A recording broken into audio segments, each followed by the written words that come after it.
This is how revival died in Nigeria. There was a great revival that started in South Nigeria. It started recently. It engulfed the entire nation within a short period of time. It began to expand to other nations around Nigeria. It was the fastest revival known in the history of Nigeria. It was a great revival among the young people. The Gen Zs were in the forefront of this great revival, but suddenly it died. It was the shortest revival, and this is how it died. I will be sharing with you at this very moment one of the ways this fastest great revival died in Nigeria. The revival died in Nigeria when the revivalist became a chief of the old block. I repeat that again. The revival died in Nigeria. This great fastest revival died in Nigeria when the revivalist became a chief of the old block. I will explain. The people that started this movement, the people that started this revival, they suddenly became chiefs of the old block. The very thing the revivalists condemned became the very thing the revivalist is running after today. The things the revivalist condemned became the things he desires the most to have and to become. This is how the revival died in Nigeria. This is how this revival died. It's completely dead. It's not an issue of debate or argument. It happens that I find myself among those that started this revival.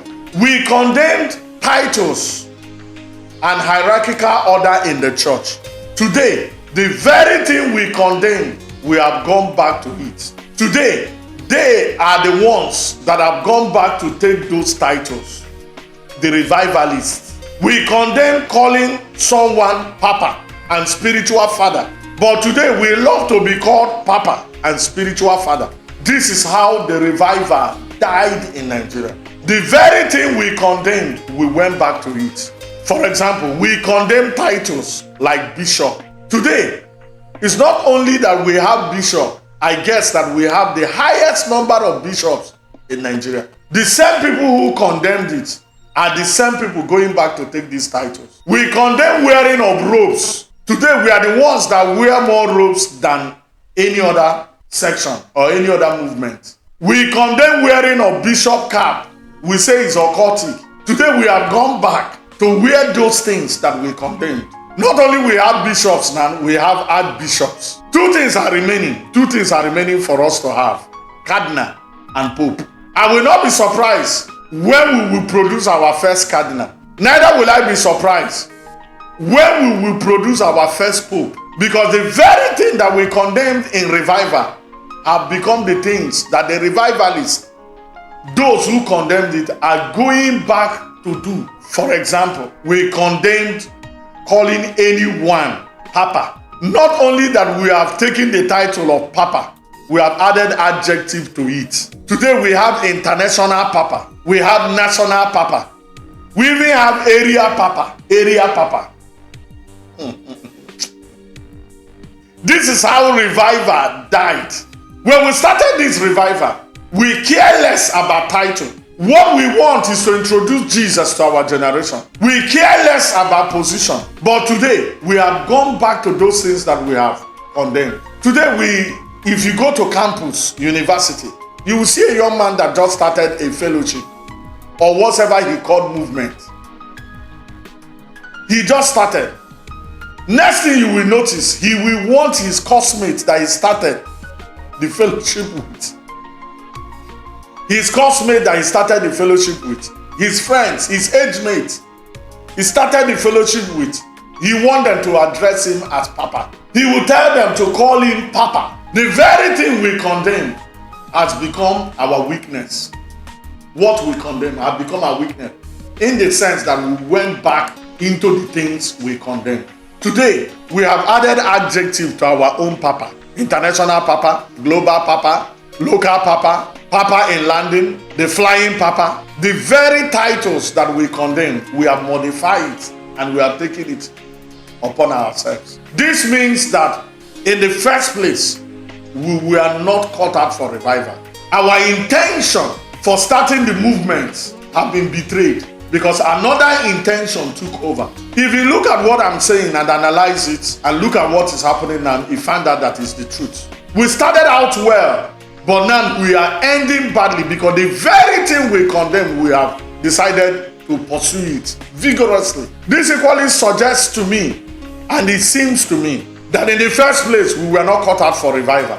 We were running away from submitting to the authority of the churches and of the organizations where we belong to, where we were fellowshipping. A revival can occur within a church without a breakaway. I repeat again. A revival can occur within a church circle without breaking away. A revival can occur within a camp. A revival can occur within a subgroup. A revival can occur within denominations without starting another denomination. But what we are seeing today is people starting a movement, starting what they call revival, with the intention to become a chief of the old block. That means that in the first place, it was not actually a revival. It was some group of people that saw opportunity to live where they were, to go into something else. It is a group of people that use revival in quotes or movement in quotes to run away from submitting to authority. It was actually a group of persons who did not like the fathers of faith in this nation, who had one issues or the other with them, that refused to be disciplined. They started what they called revival with new doctrinal teachings, caught hold of the Gen Zs and the young people in the nation and push it to the front and push it all over the nations. While the revival was becoming big, becoming something very massive, their real intention. What was their real intention? Their real intention is that they want to be called Papa. They want to be called bishops. They want to be called spiritual father. They want to be called fathers of faith. That's why you are seeing all this quarrel going on in the church.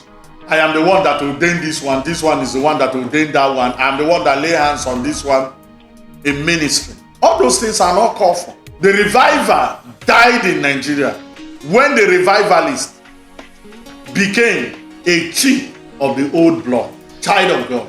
It is very, very important that we pray for our nation. It's very, very important that we pray and ask God to revive the church. It is very, very important, child of God. This revival have died. We have to labor and pray and ask God for another revival. The revival died in Nigeria when the revivalist became a chief of the old block. Let's check out the things that we once condemned. Whether those things are not the things we are practicing today. We condemned titles. We condemn wearing of robes and caps. Today, we have gone back to it. We condemn titles. Today, we have more titles than any other religious organization. Today, one person is an apostle. One person is a prophet. The same person is an evangelist. So when you put it together, you have apostle, prophet, evangelist. Then we add doctor in front. Apostle, prophet, evangelist, doctor. That a brother you know, when you call him by his name, he will get angry and tell you, address me properly, address me properly, address me with my title. These are the things we condemn in revival. But we have gone back into these things.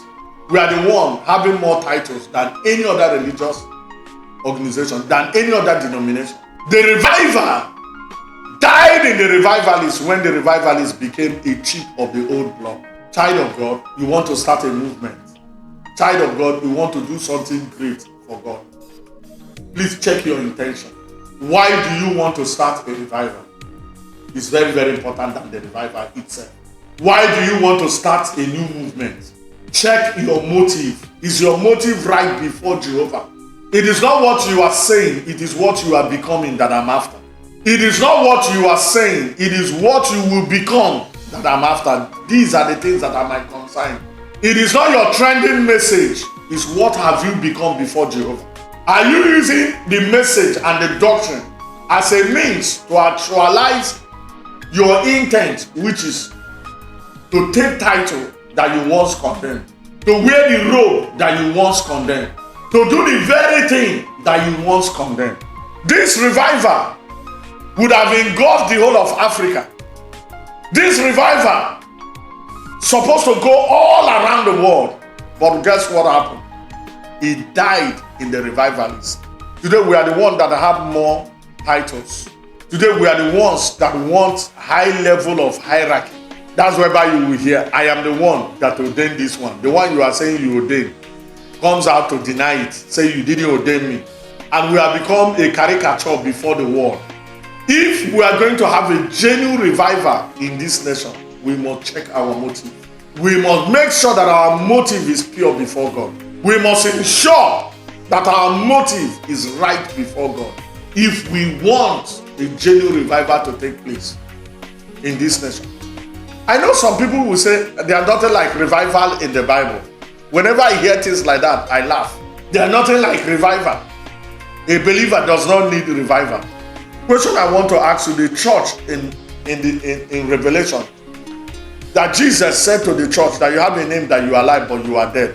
Is that church not the church of Jesus Christ? Were they not believers?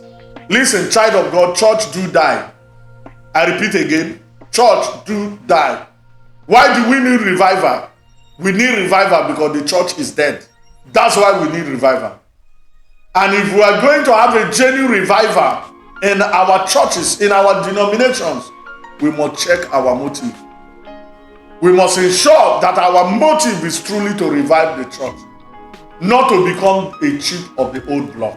As I speak, my heart is heavy. I want you to pray. You that is watching, you might be the one that will be leading the next revival that is about to come. I want you to pray for yourself. I want you to pray that your motive will be right before God. This is not to condemn. If we do not know where the rain starts beating us, we will not know when the rain will dry out of our clothes and our body. Child of God, we must know what killed this revival. And that's what I just pointed out. So that the next revival that will come, we will not kill it. It is not devil that killed this revival. It is not demons that killed this revival. It is wrong motive. The revival died in Nigeria when the revivalists became a chip of the old block. The very things that we condemned are the things that we went back and started doing it.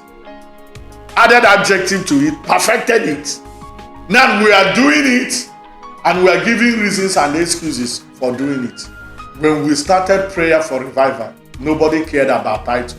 What we wanted to see is revival. Now the revival began and became something massive and great within a short period of time. We went back to the very thing that we condemned.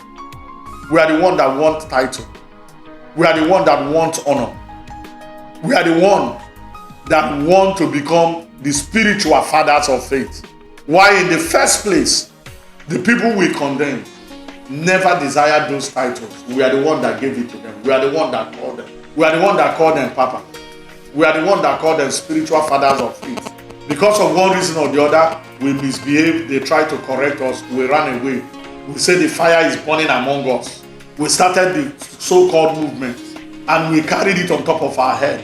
We condemned them for wearing cap. We condemned them for wearing robe. We tagged them all manner of names. Today, we are the ones that have gone into it. And suddenly, the revival died. I pray for you that is watching. I pray for you that is listening. That your motive before God will be pure and right. That the revival you are seeking, that your motive towards this revival will be right. If not, the revival will as well die the same way this one have died. Let me be honest with you. The revival that we better have died because we have become like the very thing that we condemn. Let's prepare to travel in prayer for another revival. Thank you and God bless you as I come your way next time to also give you more reasons why revival died in Nigeria. God bless you. See you next time.